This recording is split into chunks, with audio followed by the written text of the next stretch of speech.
အလူမီနီယမ်စီဘော်စာတွဲကားတစ်စီးကအက်ဆီဒန့်ဖြစ်ပြီးတော့ကျွန်တော်စီကိုရောက်လာခဲ့ပါတယ်ကျွန်တော်ကလိုအပ်တဲ့အပိုင်းတွေကိုကြည့်ပြီးတော့ဖြတ်ထုတ်စရာရှိတာကိုဖြတ်ထုတ်လိုက်တယ်ပြီးတော့ထုထောင်ပြုတ်ပြင်ပြီးတော့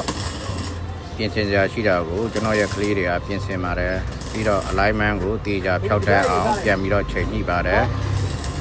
alignment ကိုတေချာချိန်ညှိပြီးတော့ကျွန်တော်ရဲ့တပည့်ကျော် specialist aluminum ဝယ်တာကဝရိန်ဆော်ပြီးတော့ပြန်လဲပြုတ်ပြင်ပေးပါတယ်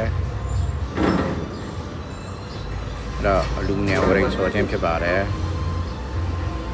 ဒါပြီးစီးသွားတဲ့အနေအထားကိုပြခြင်းဖြစ်ပါတယ်ပြီးတော့ customer တွေကိုပြန်ပြီးတော့ကောင်းမွန်တဲ့အနေအထားနဲ့ပြန်လဲအနှံခဲ့ပါတယ်ကျေးဇူးတင်ပါတယ်